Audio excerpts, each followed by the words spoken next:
Good evening. Today, the United States, together with our close allies and partners, took an important first step toward a comprehensive solution that addresses our concerns with the Islamic Republic of Iran's nuclear program. Since I took office, I've made clear my determination to prevent Iran from obtaining a nuclear weapon. As I've said many times, my strong preference is to resolve this issue peacefully, and we've extended the hand of diplomacy. Yet, for many years, Iran's been unwilling to meet its obligations to the international community. So my administration worked with Congress, the United Nations Security Council, and countries around the world to impose unprecedented sanctions on the Iranian government. These sanctions have had a substantial impact on the Iranian economy, and with the election of a new Iranian president earlier this year, an opening for diplomacy emerged. I spoke personally with President Rouhani of Iran earlier this fall. Secretary Kerry has met multiple times with Iran's foreign minister, and we have pursued intensive diplomacy, bilaterally with the Iranians and together with our P5+1 partners, the United Kingdom, France, Germany, Russia, and China, as well as the European Union. Today, that diplomacy opened up a new path toward a world that is more secure, a future in which we can verify that Iran's nuclear program is peaceful and that it cannot build a nuclear weapon. While today's announcement is just a first step, it achieves a great deal. For the first time in nearly a decade, we have halted the progress of the Iranian nuclear program, and key parts of the program will be rolled back. Iran has committed to halting certain levels of enrichment and neutralizing part of its stockpiles.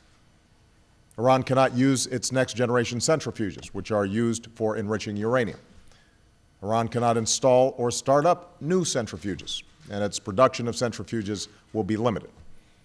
Iran will halt work at its plutonium reactor, and new inspections will provide extensive access to Iran's nuclear facilities and allow the international community to verify whether Iran is keeping its commitments.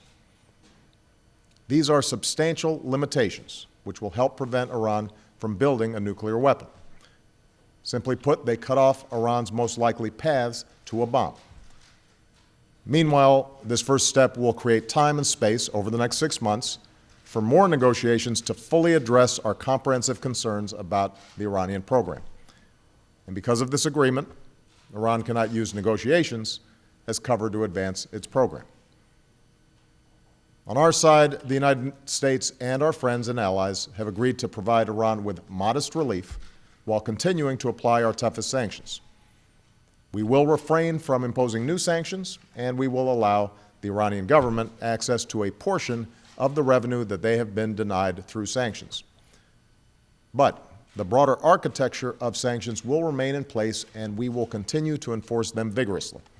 And if Iran does not fully meet its commitments during this 6-month phase, we will turn off the relief and ratchet up the pressure. Over the next 6 months, we will work to negotiate a comprehensive solution. We approach these negotiations with a basic understanding. Iran, like any nation, should be able to access peaceful nuclear energy. But because of its record of violating its obligations, Iran must accept strict limitations on its nuclear program that make it impossible to develop a nuclear weapon. In these negotiations, nothing will be agreed to unless everything is agreed to. The burden is on Iran to prove to the world that its nuclear program will be exclusively for peaceful purposes. If Iran seizes this opportunity, the Iranian people will benefit from rejoining the international community, and we can begin to chip away at the mistrust between our two nations. This would provide Iran with a dignified path to forge a new beginning with the wider world based on mutual respect. If, on the other hand, Iran refuses, it will face growing pressure and isolation. Over the last few years, Congress has been a key partner in imposing sanctions on the Iranian government, and that bipartisan effort made possible the progress that was achieved today. Going forward, we will continue to work closely with Congress. However, now is not the time to move forward on new sanctions, because doing so would derail this promising first step, alienate us from our allies, and risk unraveling the coalition that enabled our sanctions to be enforced in the first place. That international unity is on display today. The world is united in support of our determination to prevent Iran from developing a nuclear weapon. Iran must know that security and prosperity will never come through the pursuit of nuclear weapons. It must be reached through fully verifiable agreements that make Iran's pursuit of nuclear weapons impossible. As we go forward, the resolve of the United States will remain firm, as will our commitments to our friends and allies, particularly Israel and our Gulf partners, who have good reason to be skeptical about Iran's intentions.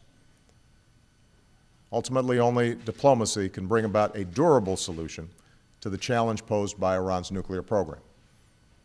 As President and Commander-in-Chief, I will do what is necessary to prevent Iran from obtaining a nuclear weapon. But I have a profound responsibility to try to resolve our differences peacefully, rather than rush towards conflict. Today, we have a real opportunity to achieve a comprehensive, peaceful settlement, and I believe we must test it. The first step that we've taken today marks the most significant and tangible progress that we've made with Iran since I took office. And now we must use the months ahead to pursue a lasting and comprehensive settlement that would resolve an issue that has threatened our security and the security of our allies for decades. It won't be easy, and huge challenges remain ahead. But through strong and principled diplomacy, the United States of America will do our part on behalf of a world of greater peace, security, and cooperation among nations. Thank you very much.